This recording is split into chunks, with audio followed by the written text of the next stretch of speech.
Hello नमस्कार दोस्तों, मैं आपका अवनीश कुमार चौबे आपके अपने channel super mathematics Avnish sir में स्वागत करते हैं। आज हम लोग क्लास 10th का बहुत ही इंपॉर्टेंट चैप्टर विद्युत को कवर करेंगे। ठीक है। मैं आप लोगों को दो चैप्टर बहुत ज्यादा जल्दी से पढ़ाऊंगा और अच्छे से तैयार कराऊंगा। उसके सारे न्यूमेरिकल, सारी थ्योरी, सब चीजें अच्छे से कंप्लीट कराऊंगा ज्यादा से ज्यादा 10 दिन के अंदर। जैसे जो चैप्टर है, जैसे एक है हमारा विद्युत का और एक है हमारा प्रकाश का, तो ये 10 से 15 दिन लगेंगे चैप्टर को कंप्लीट करने में। लेकिन ये दोनों चैप्टर बहुत ही इंपॉर्टेंट है, तो आप लोग वीडियो को शुरू से लास्ट तक सारे वीडियो को अच्छे से देखेंगे और समझेंगे। चलें देखते हैं। सबसे पहले विद्युत को समझने से पहले हम लोग कुछ कहानियां हैं इसके बारे में कि आज से लगभग 2500 वर्ष पहले एक यूनानी दार्शनिक थे जिनका नाम था थेल्स। एक यूनानी दार्शनिक थे जिन्होंने बताया था, थेल्स थे, उन्होंने बताया था कि यहाँ पे अंबर नामक पदार्थ ऐसे हैं, मतलब जिनको बिल्ली की खाल से रगड़ा जाता है तो ये हल्की हल्की वस्तुओं को अपनी तरफ आकर्षित करती हैं। ठीक है। तो बाद में इनकी बातों पे किसी ने गौर नहीं किया, क्योंकि उतने सालों वर्ष पहले विद्युत की उत्पत्ति तो हुई नहीं थी, तो लोगों ने उनकी बातों पे गौर नहीं किया। लेकिन सन 1600 ईस्वी में एक इंग्लैंड के वैज्ञानिक है, इंग्लैंड के, जिनका नाम था गिलबर्ट। उन्होंने बताया कि यह अंबर नामक ऐसे बहुत सारे पदार्थ हैं जो हल्की हल्की वस्तुओं को अपनी तरफ आकर्षित करते हैं। तो फिर उसके बाद उन पे उन्होंने शोध किया, बहुत सारे शोध किया। उन्होंने क्या किया, आबनस की छड़ ली, बिल्ली की खाल से रगड़ा और उसको एक धागे से बांध दिया। एक और आबनस की छड़ लिया, बिल्ली की खाल से रगड़ा, उसे भी धागे से बांध दिया। जब दोनों को पास पास ले जा रहे थे, दोनों चिपक नहीं रहे थे, दूर दूर हो जा रहे थे। फिर उन्होंने क्या किया, एक कांच की छड़ लिया, उसको रेशम से रगड़ा, उसको धागे से बांध दिया। एक और कांच की छड़ लिया, उसे भी रेशम से रगड़ा, उसे भी धागे से बांध दिया। जब दोनों को पास ले गए तो दोनों भी नहीं चिपक रहे थे। फिर उन्होंने क्या किया, एक आबनस वाली छड़ को और एक कांच वाली छड़, आबनस मतलब प्लास्टिक, तो एक प्लास्टिक वाली छड़ को और एक कांच वाली छड़ को जब पास ले गए तो दोनों चिपक गए। तब उन्होंने कहा कि समान आवेश के कण एक दूसरे को प्रतिकर्षित करते हैं तथा विपरीत आवेश के कण समान आवेश के कण एक दूसरे को प्रतिकर्षित करते हैं, मतलब दूर दूर हटा देते हैं, तथा विपरीत आवेश के कण एक दूसरे को आकर्षित करते हैं। ठीक है। यहां से इस तरीके से आपका निकल के आया। तो सन 1901 ईस्वी में एक अमेरिकी वैज्ञानिक थे जिनका नाम था बेंजामिन फ्रैंकलिन। उन्होंने आया और आवेश के बारे में नामकरण किया। तो ये थोड़ी सी बेसिक चीजें थी जो मैंने आपको बताई, लेकिन उसको बारे में मैं शुरू से शुरू करूंगा कि विद्युत आती कहां से है। तो ऊर्जा, सबसे पहले हम ऊर्जा को समझेंगे। कार्य करने की जो हमारी क्षमता होती है वो हमारी क्या कहलाती है, ऊर्जा कहलाती है। कार्य करने की जो क्षमता होती है हमारी क्या कहलाती है, ऊर्जा कहलाती है। हम दिन भर खेतों में काम करते हैं, काम करते करते थक जाते हैं, थकने के बाद घर पे आते हैं, सो जाते हैं, या कुछ देर के बाद हम लोग क्या करते हैं, खाना खाते हैं, भोजन करते हैं, आराम करते हैं, फिर से ऊर्जा आ जाती है। तो हम यहाँ से ऊर्जा संरक्षण के नियम को समझते हैं। ऊर्जा के संरक्षण के नियम में क्या कहा गया है कि ऊर्जा को न तो उत्पन्न किया जा सकता है और न ही नष्ट किया जा सकता है, इसे सिर्फ एक रूप से दूसरे रूप में परिवर्तित किया जा सकता है। आप गए खेत में, काम किए, ऊर्जा का ह्रास हुआ, घर पे आए, भोजन किए, फिर से ऊर्जा की उत्पत्ति हो गई। तो यहाँ से न ऊर्जा उत्पन्न किया जा सकता है न नष्ट किया जा सकता है, सिर्फ एक रूप से दूसरे रूप में परिवर्तित किया जा सकता है। ये ऊर्जा संरक्षण का सिद्धांत है। लेकिन अभी हमने समझा कि ऊर्जा क्या है, जो कार्य करने की हमारी क्षमता होती है वही हमारी क्या कहलाती है, ऊर्जा कहलाती है। ऊर्जा के निम्नलिखित स्रोत होते हैं। जैसे ऊर्जा के स्रोत में लकड़ी, कोयला, पेट्रोल, डीजल आदि से हम ऊर्जा उत्पन्न करते हैं। कैसे, जैसे लकड़ी को जला के हम कोयला उत्पन्न करते हैं, कोयला को जलाते हैं तो हमें उष्मा प्राप्त होता है, ये हमारा क्या है, उष्मी ऊर्जा का स्रोत है, ये हमारा उष्मी ऊर्जा का स्रोत है। बहता हुआ जल, जब ऊपर से पहाड़ों से बहुत तेजी के साथ, बहुत तेज तीव्र गति से जल गिरता है तो वहां पे भी हम क्या करते हैं, यांत्रिक यंत्रों के माध्यम से इसको प्यूरिफाई करने के बाद इसको बना के हम लोग यहाँ से भी ऊर्जा उत्पन्न करते हैं। जैसे स्वदेश पिक्चर में देखोगे, वहां विद्युत की उत्पत्ति उसने डायनमो यंत्रों के द्वारा इसने बनाया है, बहता हुआ जल से उन्होंने किया है। ठीक है। इसके बाद हवा, बहती हुई हवा से आप लोग बहुत पवन चक्कियां पहले देखे होंगे। पहले पवन चक्की चलती थी, वो किससे चलती थी, हवाओं के द्वारा चलाई जाती थी, तो वहां से ऊर्जा उत्पन्न की जा सकती है। फिर यहाँ सूर्य तो सभी जानते हैं, आजकल तो आम बात हो गई है, सौर पैनल सभी जगह लग रहे हैं। तो सिंपल सा बात आप समझ गए कि सूर्य सबसे बड़ा हमारा इस समय का जो है कि वो विद्युत का स्रोत बनता जा रहा है, ऊर्जा का स्रोत बन रहा है। तो विद्युत ऊर्जा को तो ऑलरेडी आप जान रहे हो, विद्युत क्या है, जो चारों तरफ लाइटें जल रही हैं, विद्युत हो रही, उत्पन्न हो रही है। तो अब विद्युत के बारे में अच्छे से हम सब जानना शुरू करेंगे, ठीक है। तो चलिए इतनी टॉपिक को आप हल्का सा नोट कर लें, फिर हम लोग नेक्स्ट शुरू करते हैं, ठीक है।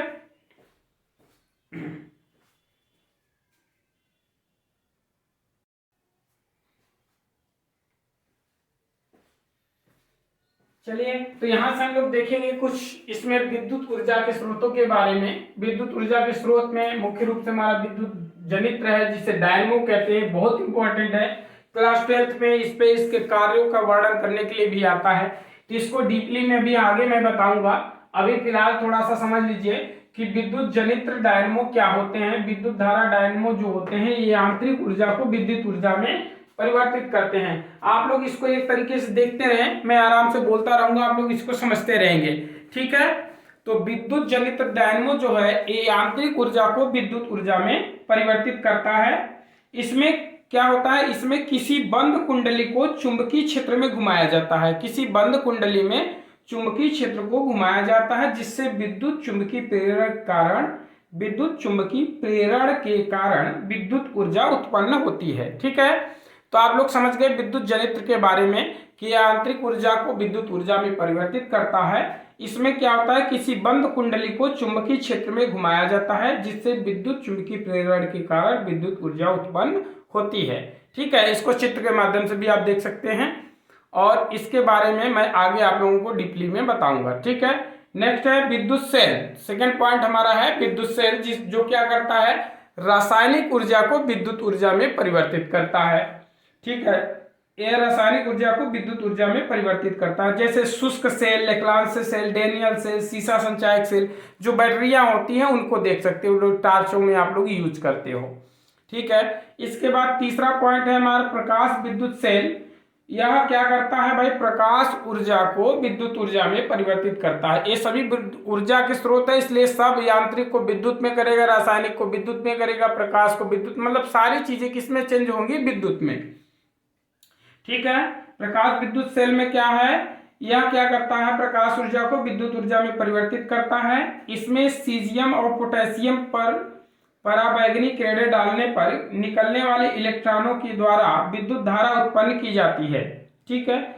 नेक्स्ट है हमारा तापयुग्म। तापयुग्म को समझेंगे कि यह एक ऐसा उपकरण होता है जिसमें दो विभिन्न धातुएं, जैसे एंटीमनी और बिस्मिथ की छड़ों के सिरों को जोड़कर, एंटीमनी को और बिस्मिथ की छड़ों को जोड़कर, सिरों को जोड़कर एक बंद परिपथ बनाया जाता है। परिपथ मतलब रास्ता बनाया जाता है विद्युत को जाने के लिए, तथा इस परिपथ के दोनों संधि मतलब किनारे को जोड़ने भिन्न भिन्न तापों पर, जिसमें परिपथ के एक विद्युत वाहक बल उत्पन्न हो जाता है एवं परिपथ में विद्युत धारा प्रवाहित होने लगती है। तो अभी नॉर्मल सा इन सब के बारे में हमने थोड़ा थोड़ा सा समझ लिया कि विद्युत जनित्र जो होता है, विद्युत जनित्र डायनमो जो होता है, वो यांत्रिक ऊर्जा को विद्युत ऊर्जा में बदलता है। विद्युत सेल रासायनिक ऊर्जा को विद्युत ऊर्जा में बदलता है। प्रकाश विद्युत सेल प्रकाश ऊर्जा को विद्युत ऊर्जा में बदलता है। और तापयुग्म के बारे में समझ लिए कि इसमें क्या होता है, एंटीमनी और बिस्मिथ की दो छड़ें होती हैं, जिनके सिरों पे हम क्या करते हैं, ताप को देके उसमें इसमें विद्युत का प्रवाह होने लगता है, तो यहाँ से विद्युत में परिवर्तित होता है, ठीक है। तो इनके बारे में हमने थोड़ा सा समझ लिया। अब इसको आप लोग स्क्रीनशॉट ले लें, फिर इसके बारे में हम आगे नेक्स्ट पे चर्चा करते हैं। चलिए स्टार्ट करते हैं, हम लोग देखते हैं आगे। अब नेक्स्ट टॉपिक जो है हमारा वो विद्युत धारा है। नेक्स्ट टॉपिक हमारा है विद्युत धारा, या तो आप कह सकते हो विद्युत आवेश क्या है। तो आवेश, इन सबको समझने से पहले हम थोड़ी नाभिक के बारे में चर्चा करेंगे। एक वीडियो ऑलरेडी मेरा बहुत पहले का बना हुआ है, उसमें मैंने विद्युत के बारे में बहुत सारी चीजें बताई हैं। जो बच्चे नहीं देखे हैं उस वीडियो को भी जाके देख सकते हैं, ठीक है। ये मेरा नाभिक है। नाभिक के अंदर हमारे क्या होते हैं भाई, नाभिक के अंदर हमारे जो होते हैं वो प्रोटॉन और न्यूट्रॉन होते हैं। प्रोटॉन और न्यूट्रॉन होते हैं, ठीक है। और नाभिक के बाहर जो होते हैं वो क्या होते हैं, हमारे इलेक्ट्रॉन होते हैं। एक दूसरे से आकर्षण बल द्वारा बंधे होते हैं। जितने इलेक्ट्रॉन बाहर होते हैं उतने अंदर प्रोटॉन होते हैं। इलेक्ट्रॉनों की संख्या के ऊपर ही विद्युत की सारी चीजें निर्भर करती हैं। इसमें मुक्त इलेक्ट्रॉन होते हैं। मुक्त इलेक्ट्रॉन का मतलब हो गया वही इलेक्ट्रॉन जो फ्रीली मूव कर सकते हैं, चल सकते हैं। मुक्त इलेक्ट्रॉन होंगे तभी विद्युत की कोई हमारी जैसे बैटरी लगाई जाती है 12 वोल्ट 10 वोल्ट की, तो उसमें विद्युत का प्रवाह होने लगता है, मतलब इलेक्ट्रॉनों की गति होने लगती है, तो वही हमारा विद्युत प्रवाह होता है। तो सिंपल से अभी थोड़ी सी बात हम समझेंगे कि प्रोटॉन, नाभिक के अंदर प्रोटॉन और न्यूट्रॉन होते हैं, नाभिक के बाहर इलेक्ट्रॉन होते हैं। आवेश की अगर मैं चर्चा करूंगा तो आवेश के बारे में बताऊंगा कि जब दो या दो से अधिक इलेक्ट्रॉन हो, जब दो इलेक्ट्रॉन हो या दो प्रोटॉन हो, तो एक दूसरे को क्या करते हैं, प्रतिकर्षित करेंगे, क्योंकि समान है, प्रोटॉन प्रोटॉन है तो एक दूसरे को प्रतिकर्षित करेंगे, इलेक्ट्रॉन इलेक्ट्रॉन है तो एक दूसरे को प्रतिकर्षित करेंगे। लेकिन यदि एक इलेक्ट्रॉन है और एक प्रोटॉन है तो एक दूसरे को आकर्षित करेंगे, एक दूसरे से बंधे रहेंगे। ठीक है, तो इतनी बात आप समझ गए। यही से हमारी किसकी उत्पत्ति होती है, आवेश की उत्पत्ति होती है। इतनी बात समझ गए। विद्युत धारा के बारे में अगर हम समझना कोशिश करें कि विद्युत धारा क्या है, तो विद्युत धारा को समझने के लिए हमें पहले जानना पड़ेगा चालक क्या है। तो थोड़ा सा उसके बारे में भी हम जान लेंगे कि चालक क्या है। इनकी परिभाषा भी मैं लिखा दूंगा, चालक क्या है, अचालक क्या है और अर्धचालक क्या होते हैं। ठीक है, अर्धचालक क्या होते हैं, तो इन सभी को हम समझ लेते हैं क्या होते हैं। चालक का मतलब हो गया जिसमें से धारा का प्रवाह हो। जैसे कोई वायर होती है, कोई तार होती है, इस तरीके से कोई तार है, तो इसके ऊपर जो प्लास्टिक लगा है वो चालक नहीं है, लेकिन इसके अंदर जो तार है वो हमारी क्या है, चालक है। तो धातुएं जो होती हैं वो चालक होती हैं। तो चालक का मतलब आप समझ गए जिसमें से विद्युत का प्रवाह हो, जिसमें से विद्युत जा सकता है, वो चालक कहलाता है। अचालक तो आप बेसिक समझ गए होंगे तुरंत। अचालक का मतलब जिसमें से विद्युत का प्रवाह नहीं होता है, अचालक कहलाता है। सारी की डिफिनेशन मैं बता दूंगा, लिखा दूंगा, आपको लास्ट में मिल जाएगा। चालक जिसमें से धारा का प्रवाह हो, अचालक जिसमें से विद्युत धारा का प्रवाह ना हो। अर्धचालक क्या है, एक कुछ विशेष स्थितियों में चालक की तरह, कुछ विशेष स्थितियों में अचालक की तरह व्यवहार करते हैं। सामान्यतः चालक की तरह करते हैं, लेकिन कुछ विशेष स्थितियों में अचालक की तरह व्यवहार करते हैं, इसलिए इसे कहते हैं अर्धचालक। आधा चालक आधा अचालक। ठीक है, तो विद्युत धारा को अब समझते हैं। विद्युत धारा है क्या, विद्युत धारा को समझने के लिए हम क्या कहेंगे कि किसी चालक में एक सेकेंड में जितना आवेश प्रवाहित होता है वही विद्युत धारा कहलाता है। ठीक है, विद्युत धारा का सूत्र देखें, I बराबर होता है Q बाई T। I क्या है, धारा है, Q क्या है, ये विद्युत धारा है, Q क्या है, आवेश है, T क्या है, समय है। तो सिंपल आपने कहा कि किसी चालक में एक सेकेंड में जितना आवेश गुजरता है या जितना आवेश जाता है वही हमारा क्या कहलाता है, विद्युत धारा कहलाता है। ठीक है, सिंपल से समझते रहें कि एक सेकेंड में किसी चालक में जितने इलेक्ट्रॉन गुजरते हैं या जितना आवेश जाता है, जितना आवेश गुजरता है, वही हमारा क्या कहलाता है, विद्युत धारा कहलाता है। तो आशा करता हूं विद्युत धारा को आप समझ गए होंगे। विद्युत धारा क्या है आपने समझ लिया, किसी चालक में एक सेकेंड में प्रवाहित आवेश की मात्रा को हम विद्युत धारा कहते हैं। ठीक है, तो इसको अच्छे से समझ लीजिए। इस पे मैंने एक वीडियो ऑलरेडी बताया है कि उसमें बना हुआ है, उस पे पढ़ेंगे तो उसमें ज्यादा डीपली में है इससे, तो उसको भी देख लेंगे। ठीक है, तो विद्युत धारा को आप लोग समझ गए होंगे। विद्युत धारा का डिफिनेशन भी मैं लिखवा दूंगा आपको। ठीक है, नेक्स्ट टॉपिक देखता हूं। तो यहाँ से आपने धनात्मक आवेश के बारे में, आवेश दो तरीके से है, धनावेश ऋणावेश। इस पे भी कुछ कहानी आती कि क्यों इसका नाम धनावेश रखा गया, ऋणावेश रखा गया। बेंजामिन फ्रैंकलिन ने इस पे काफी शोध किया, तो मैथ में पहुंचे और मैथ में देखा कि ये कैसा है, कोई भी चीज उदासीन अवस्था में रहना पसंद करती है। तो उन्होंने कहा कि धन और ऋण अगर लेते हैं तो जितना प्लस करेंगे उतना माइनस करेंगे तो शून्य हो जाएगा, मतलब उदासीन हो जाएगा। इसलिए इसका आवेशों का नाम रख दिया गया धनावेश और ऋणावेश। मतलब जितना धनावेश रहेगा उतना ही ऋणावेश रहेगा, तो उदासीन अवस्था में हो जाएगा। ठीक है, तो इस पे बात हो गई थी। प्रतिकर्षण आकर्षण बल हो गए, सामान्य अवस्था में परमाणु प्रोटॉन, कुछ इस पे नोट पॉइंट है, कुछ नोट बिंदु हैं, तो उनको मैं बोल दूंगा, आप लोग लिख लेंगे, नहीं तो मैं स्क्रीनशॉट के माध्यम से उस पे दे दूंगा, आप लोग देख लेंगे। ठीक है। इलेक्ट्रॉन, प्रोटॉन, न्यूट्रॉन को तो आप लोग सिंपली जानते होंगे। कुछ चीजें मैं लिख दे रहा हूं, जैसे इलेक्ट्रॉन का द्रव्यमान कितना होता है। इलेक्ट्रॉन का द्रव्यमान जो होता है, इसको नोट कर लेंगे आप लोग, 9.1 गुणे 10⁻31 होता है, -31 किग्रा। ठीक है। इसी तरीके से द्रव्यमान जो होता है प्रोटॉन का भी द्रव्यमान आप लिख लेंगे। प्रोटॉन का द्रव्यमान जो होता है, प्रोटॉन का द्रव्यमान जो होता है उसको भी लिख लें, 1.67 इंटू 10⁻27 kg। ठीक है। ये तो हो गए इलेक्ट्रॉन का द्रव्यमान और प्रोटॉन का द्रव्यमान। लेकिन इलेक्ट्रॉन का जो मान होता है, प्रोटॉन का जो मान होता है वो अलग होता है, इसे भी याद करेंगे। इलेक्ट्रॉन का मान जो होता है ये बहुत इंपॉर्टेंट है, इसे ध्यान देंगे। एक इलेक्ट्रॉन का मान होता है 1.6 गुणे 10 के पावर -19 कूलाम होता है। ठीक है, ये कूलाम होता है, आवेश का मतलब कूलाम होता है। तो यहां से देखेंगे कूलाम। अब आप प्रोटॉन की बात करेंगे, अगर प्रोटॉन का मान जानना चाहते हैं तो सेम होता है। इलेक्ट्रॉन का नेगेटिव में होता है, प्रोटॉन का भी सेम होता है, लेकिन प्रोटॉन का मान भी सेम ही होता है, लेकिन प्लस में होता है, प्लस 1.6 गुणे 10 की पावर -19 कूलाम होता है। ठीक है।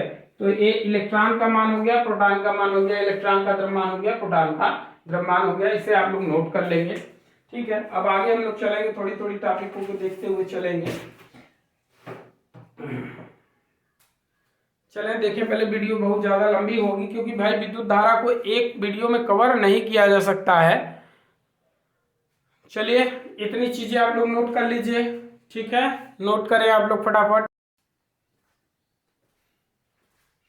इसमें अब हम देखेंगे विद्युत धारा की दिशा क्या होती है। विद्युत धारा की दिशा जो होती है, देखें इस दोनों चित्रों को ध्यान रखेंगे तो बाकी सारी चीजें क्लियर हो जाएगी। धन बना के दोनों दो तीर बनाते हैं इधर की तरफ, इसमें लिखेंगे ऊपर आवेश की गति, नीचे धारा की गति। तो सिंपल कहेंगे कि आवेश अगर धन दिशा से निकल रही है तो आवेश की गति जिधर होगी धारा की दिशा भी उधर ही होगी। लेकिन यदि ऋण आवेश से निकल रही है कोई चीजें तो आवेश की गति अगर जिस दिशा में होगी धारा की दिशा उसके विपरीत दिशा में होगी।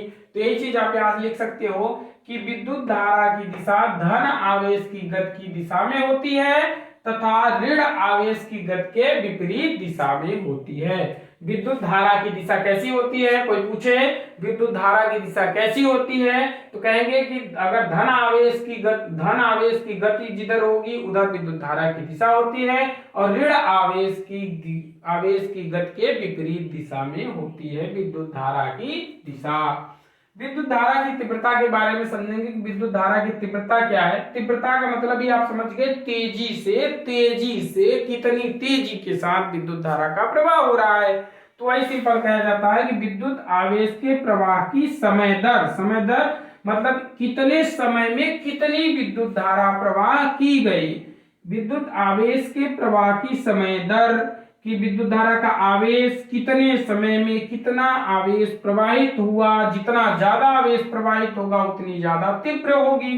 तो वही चीज कहा जाता है कि विद्युत आवेश के प्रवाह की समय दर को विद्युत धारा की तीव्रता कहते हैं। ठीक है, विद्युत धारा की तीव्रता कह सकते हैं। विद्युत धारा बराबर आप लिख सकते हैं विद्युत आवेश की प्रवाह की दर। ठीक है, तो यहां से आप क्या है कि विद्युत धारा की तीव्रता क्या है, विद्युत आवेश के प्रवाह की जो समय दर होती है वही हमारी क्या कहलाती है, विद्युत धारा की तीव्रता कहलाती है। विद्युत धारा की मात्रा क्या होता है, एम्पियर होता है। एम्पियर की परिभाषा अगर चाहिए तो एम्पियर की परिभाषा भी मैं बोल दूंगा, आराम से आप लोग लिख लेंगे। इसका आप लोग स्क्रीनशॉट लें, 1 एम्पियर की मैं परिभाषा भी बोल दे रहा हूं, आप लोग उसे लिख लें। 1 एम्पियर की परिभाषा हो जाती है, 1 एम्पियर वह विद्युत धारा है जो निर्वात अथवा वायु में 1 मीटर की दूरी पर रखे 2 लंबे सीधे व समांतर तारों में प्रवाहित होने पर प्रत्येक तार की एकांक लंबाई पर 2 गुणे 10 की पावर -7 न्यूटन का आकर्षण या प्रतिकर्षण बल उत्पन्न करता है। ठीक है, 1 एम्पियर कहलाता है।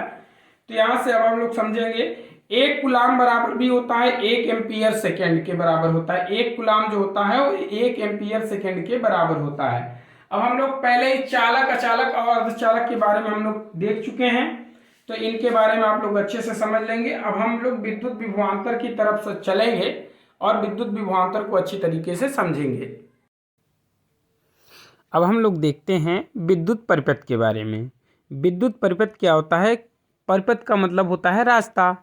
विद्युत के जाने के लिए जो रास्ता होता है वही परिपथ कहलाता है। अर्थात सिंपल हम कह सकते हैं कि विद्युत परिपथ किसी विद्युत धारा के सतत तथा बंद पथ को विद्युत परिपथ कहते हैं। अब विद्युत धारा के बारे में ऑलरेडी आपने पीछे पढ़ ही लिया है कि विद्युत आवेश के जो प्रवाह की दर होती है वही हमारी क्या कहलाती है? विद्युत धारा। या सिंपल कह सकते हो किसी चालक में जितना आवेश प्रवाहित होता है 1 सेकेंड में वही हमारा विद्युत धारा कहलाता है। ठीक है, तो यहाँ से सूत्र आप भी समझ गए हैं, आई बराबर क्यू बाई टी, और सब समझ गए हैं कि आई विद्युत धारा है, क्यू आवेश है और टी जो है वो समय है। ठीक है, तो अब आगे हम देखेंगे वैद्युत विभव के बारे में। वैद्युत विभव है क्या? एकांक धनावेश को, आपको पीछे बताया गया है, फिर से ध्यान से समझे। एकांक धनावेश को अनंत से विद्युत क्षेत्र में किसी बिंदु तक लाने में जो कार्य करना पड़ता है वही हमारा क्या कहलाता है? वैद्युत विभव कहलाता है। ठीक है, एकांक धनावेश को किसी बिंदु मतलब अनंत से किसी विद्युत क्षेत्र के अंदर किसी बिंदु तक लाने में जो किया गया कार्य होता है वही हमारा विभव कहलाता है। विभव का मात्रक जो होता है वो वोल्ट होता है। पृथ्वी का विभव 0 माना गया है और इसका सूत्र होता है V बराबर W/Q होता है। ठीक है, यहाँ से अच्छे से समझ लेंगे। एकांक धनावेश को अनंत से विद्युत क्षेत्र में किसी बिंदु तक लाने में जो कार्य करना पड़ता है वही हमारा क्या कहलाता है? विभव कहलाता है। पृथ्वी पर विभव का मान 0 होता है माना गया है और ये V बराबर W/Q होता है। ठीक है, यहाँ से देख लेंगे। अब नेक्स्ट देखते हैं हम लोग। अब हम लोग यहाँ से नेक्स्ट टॉपिक देखते हैं विभवांतर। विभवांतर क्या है? नाम ही क्या है? विभवों का अंतर बराबर विभवांतर। संधि विच्छेद कर दें भाई, विभव का जो अंतर होगा वही विभवांतर कहलाता है। तो सिंपल हम कह सकते हैं विभवों के अंतर को विभवांतर कहते हैं। इसका मात्रक वोल्ट होता है, जो कि विभव का मात्रक है वही विभवांतर का भी मात्रक होता है। इसे वोल्ट मीटर से मापा जाता है। 2 नोट पॉइंट है, इनको आप नोट करेंगे। 1 कूलाम आवेश की रचना करने वाले इलेक्ट्रॉनों की संख्या 6.25 गुणे 10 के पावर 18 होती है। दूसरा पॉइंट, सेल के द्वारा चालक के सिरों पर विभवांतर बनाए रखा जाता है। ठीक है, चालक, अचालक और अर्धचालक के बारे में आपने पीछे देख लिया है कि भाई जिसमें से विद्युत धारा का प्रवाह हो चालक, जिसमें से विद्युत धारा का प्रवाह ना हो अचालक, और कुछ कंडीशन में हो कुछ कंडीशन में न हो तो अर्धचालक। अर्धचालक क्या है? जिस पदार्थ की विशिष्ट चालकता चालक तथा अचालक के बीच हो उसे अर्धचालक कहते हैं। जैसे में जर्मेनियम आता है, सिलिकॉन आते हैं, एक्सेट्रा आते हैं। ठीक है, इसी तरीके अब प्रतिरोध। प्रतिरोध को भी आप सिंपल नाम से ही देखें, प्रतिरोध। जैसे कि आप लोग कहीं जाते हैं तो ब्रेकर लगा होता है आप लोगों को, ठीक है, स्कूलों के सामने ब्रेकर वोकर लगे होते हैं। ब्रेकर पे क्या होता है? आपकी जो गति होती है अवरोध हो जाती है, रुकावट होती है, इसीलिए लिखा रहता है वहाँ गति अवरोधक। सेम उसी तरीके से यहाँ देखो लिखा है प्रतिरोध। रोध मतलब रोकने वाला, अवरोध पैदा करने वाला। अर्थात विद्युत पढ़ रहे हैं तो विद्युत के रास्ते में जो अवरोध पैदा करे वही प्रतिरोध है। सिंपल सी चीज आप समझ लीजिए, किसी चालक में इलेक्ट्रॉनों के प्रवाह का विरोध जो करता है वही प्रतिरोध है। मतलब कि विद्युत धारा के रास्ते में जो अवरोध पैदा करता है वही हमारा प्रतिरोध कहलाता है।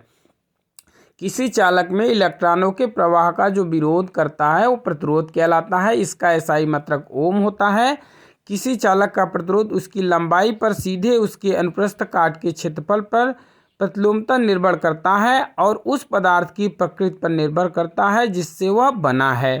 ठीक है, अब प्रतिरोधकता क्या होती है इसको अच्छे से समझ लेंगे। प्रतिरोधकता होती क्या है एक्चुअल में? अब देखो प्रतिरोध की सूत्र आप लोग ऐसे भी निकाल सकते। देखो V बराबर IR सूत्र होता है, तो V हमारा क्या है? विभवांतर है। I हमारा क्या है? विद्युत धारा है। R हमारा क्या है? प्रतिरोध है। तो R बराबर भी आप सूत्र लिख सकते हो, R बराबर V/I। ठीक है, R बराबर V/I, ये सूत्र याद रखेंगे, इससे क्वेश्चन सॉल्व किए जाएंगे। प्रतिरोधकता देखते हैं। चालक पदार्थ के इकाई अनुप्रस्थ परिच्छेद। इकाई अनुप्रस्थ का मतलब थोड़ा सा भाग। चालक पदार्थ के इकाई अनुप्रस्थ परिच्छेद वाले इकाई लंबाई के छड़ का प्रतिरोध उसका प्रतिरोधकता या विशिष्ट प्रतिरोधकता कहलाता है। इसे रो से सूचित किया जाता है। रो बराबर होता है RA/L से व्यक्त किया जाता है। इसका मात्रक ओम मीटर होता है। RA हमारा क्या है, R आपने समझ लिया प्रतिरोध है, A हमारा क्या है उसका क्षेत्रफल है, L उसकी लंबाई जो अनुप्रस्थ काट की लंबाई छोटी सी लंबाई होती है वही होती है। ठीक है, तो इतनी बात हम लोगों ने समझ लिया। आशा करता हूँ वीडियो आपको पसंद आया होगा, तो इसे लाइक शेयर और सब्सक्राइब करें। इसे लाइक शेयर सब्सक्राइब करें और अपने दोस्तों को ज़्यादा से ज़्यादा शेयर करें। तब तक मिलते हैं अगले वीडियो में, तब तक के लिए धन्यवाद।